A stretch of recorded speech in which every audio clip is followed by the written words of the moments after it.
कैसी सिचुएशन? देखिए, ऐसा है कि हमारी टीम में सब बड़े अनुभवी हैं जी। और सब एक से एक अपने अपने फील्डों के माहिर हैं और पहले से लंबे समय से राजनीतिक क्षेत्र में काम कर रहे हैं। हम लोगों ने अब ये फोकस किया है कि बिल्कुल टाइम बाउंड चीज़ों को हम लोग करेंगे। रोजगार की बात है, स्वरोजगार की बात है, रोजगार के साथ साथ स्वरोजगार की भी जरूरत है और 13,000 भर्तियाँ हम तत्काल निकालेंगे। हमारा लक्ष्य है कि इसको 25,000 भर्तियाँ जल्द से जल्द हम करें। और जो कोरोना काल चला है, इस कोरोना काल में बहुत सारे लोगों का जो हमारे प्रतियोगी परीक्षा में जो भाग लेते हैं, नौकरियों में जो उनके आवेदन करने की वो है, हम उसको 1 साल जो है उनकी आयु को भी बढ़ा रहे हैं, उसको भी कैबिनेट में लेकर आएंगे। इसी तरीके से पुलिस विभाग के लिए भी हम लोगों ने उनके ग्रेड पे पर भी जो है समिति बनाई है। अतिथि शिक्षकों के मानदेय को बढ़ाने के लिए भी जो है हम लोगों ने कैबिनेट में लाए हैं, उसको भी बढ़ा रहे हैं। पॉलिटेक्निक के जो है और जो हमारी संविदा में काम करने वाले कर्मचारी हैं, उनके गृह जनपदों में उनको तैनाती दी जाए, उस पर भी हम कैबिनेट लाए हैं। भाई साहब, एक चीज़ ये रही कि यहाँ पर एक वो बड़ा रहा है कि नौकरशाही बड़ी हावी रही है और तीरथ जी आए तो उन्होंने केवल एक सेक्रेटरी बदला, मतलब उन्होंने पुरानी टीम से ही कंटिन्यू किया। तो आपके पास एक, अगर हम देखें नवंबर तक का, तो 5 से 6 महीने का टाइम आपका एक है, तो क्या आप चेंजेस करेंगे टीम में, जो एडमिनिस्ट्रेटिव टीम है, या उसमें कुछ जो अच्छे अधिकारी जो काम करने वाले हैं उनको लगाएंगे और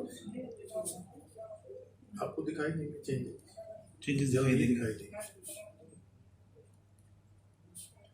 अच्छा, ये CS साहब की बात चल रही है बदलने की, मुख्य सचिव, इंतजार करिए, आपको काम कर जाएगा। नहीं, सुनने में आया कि आपने कोई चिट्ठी लिखी है केंद्र को, कुछ इस तरीके से भी इसमें सच्चाई है?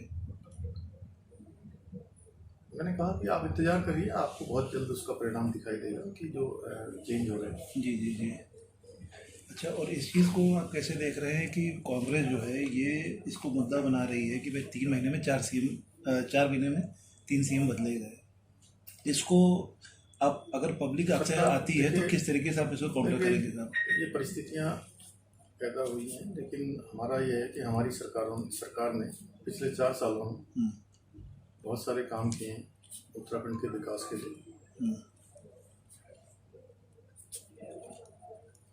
जो काम शुरू किए हैं जी, उन कामों को पूरा करेंगे, कुछ नए काम करेंगे और हमारा स्पष्ट लक्ष्य है जी, कि हम केवल और केवल चीज़ों को शुरू नहीं करेंगे, उनको पूरा करेंगे। जी। यानी कि हम केवल शिलान्यास नहीं करेंगे, हम उनका लोकार्पण करेंगे। जिसको शुरू करेंगे उसको समाप्त करेंगे, यानी पूरा करेंगे।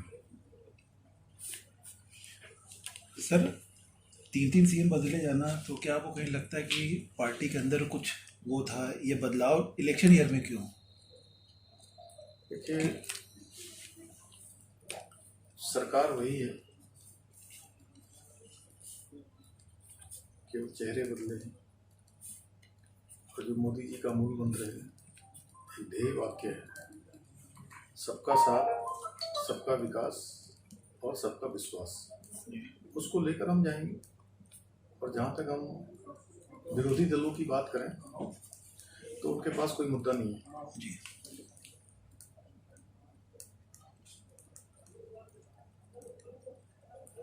आपका प्रायोरिटी सेक्टर क्या है सर?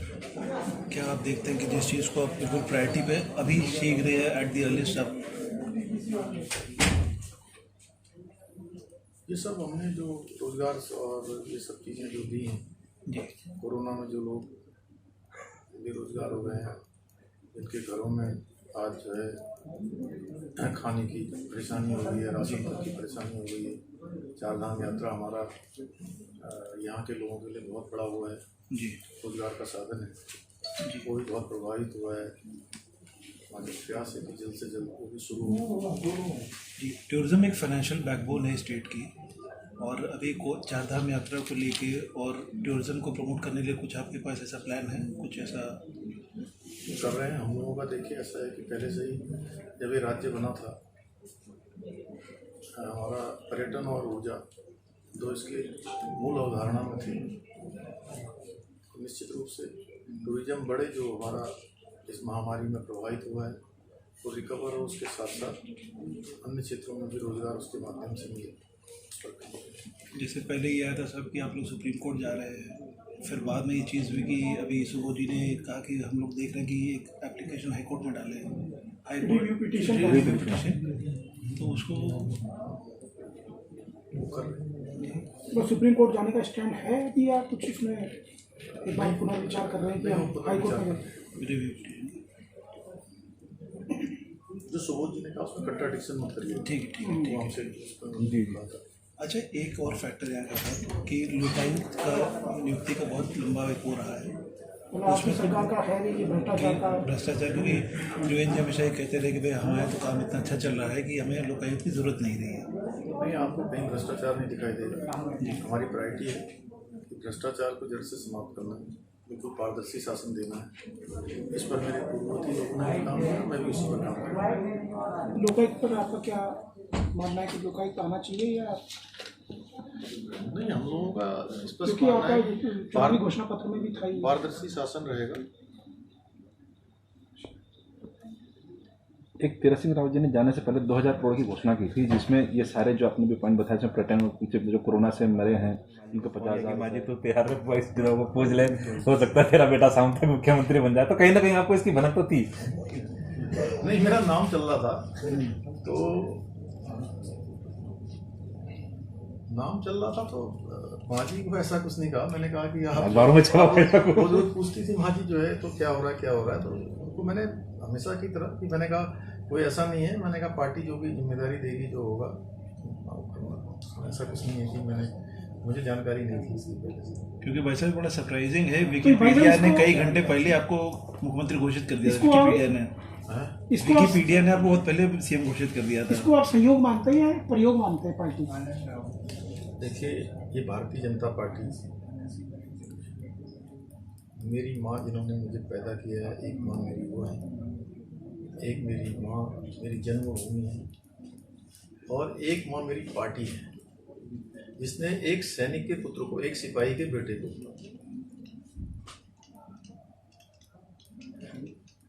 बहुत सारे दायित्व दिए, बहुत सारी जिम्मेदारियां दी। मेरा जो भी विकास हुआ, इस पार्टी ने मुझे हमेशा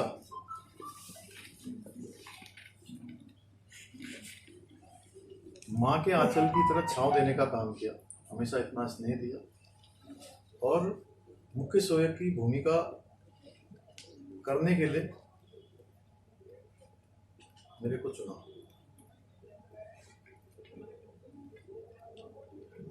और दूसरी बात यह है कि ये भारतीय जनता पार्टी में ही संभव होता है।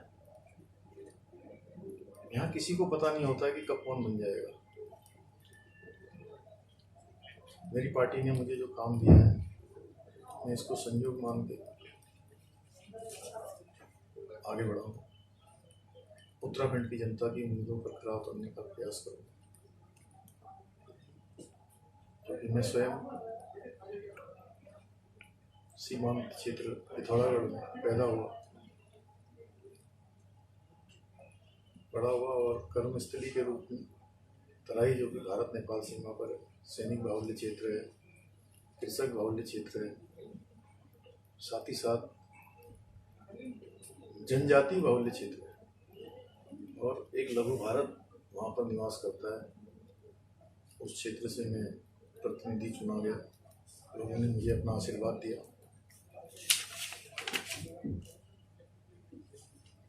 मेरा काम होगा निश्चित रूप से जो चीज़ें, जो पूर्ववर्ती सरकार ने, हमारी पूर्ववर्ती मेरे अग्रजों ने जिन चीज़ों को शुरू किया है, उनको आगे बढ़ाऊँ।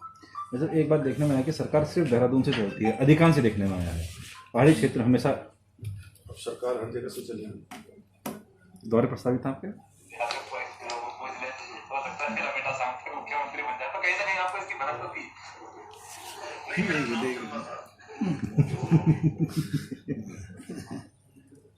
दौरे प्रस्तावित था आपके क्या आगे पीछे आने वाले टाइम पे? देखिए ऐसा है, मैं उत्तराखंड के हर जिले में मैंने प्रवास किया है। लगभग हर मैं कहूँ कि विकास खंड तक मेरा प्रवास हुआ है और मैं उस प्रक्रिया को आगे बढ़ाऊंगा, लोगों के बीच में जाऊंगा और हमारी सरकार के रूप में नहीं, एक साझीदार के रूप में काम करेगी।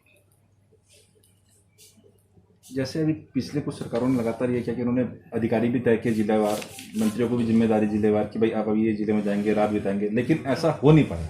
पिछले 4 सालों में कई बार ये प्रयोग हुआ है लेकिन कभी नहीं हुआ ये कि आप सिर्फ पहाड़ जाएंगे, पहाड़ चढ़ेंगे। चीज़ें आपको दिखेंगी, बोला कम जाएगा, काम ज़्यादा। वैसे एक लास्ट सवाल है, एक युवा नीति है हमारी जो 2018 में बननी शुरू हुई थी और आज तक नहीं बन पाई है, और उस नीति के हिसाब से जो युवा पर्वतीय क्षेत्र से लेकर मैदान क्षेत्र युवाओं का वो सर्वांगीण विकास होना था और उनको रोजगार के द्वार खोले थे, तो क्या उस युवा नीति पे अब काम होगा क्या? मैंने शपथ लेने के बाद सबसे पहले युवाओं की, नौजवानों की और हमारे बेरोजगार भाइयों की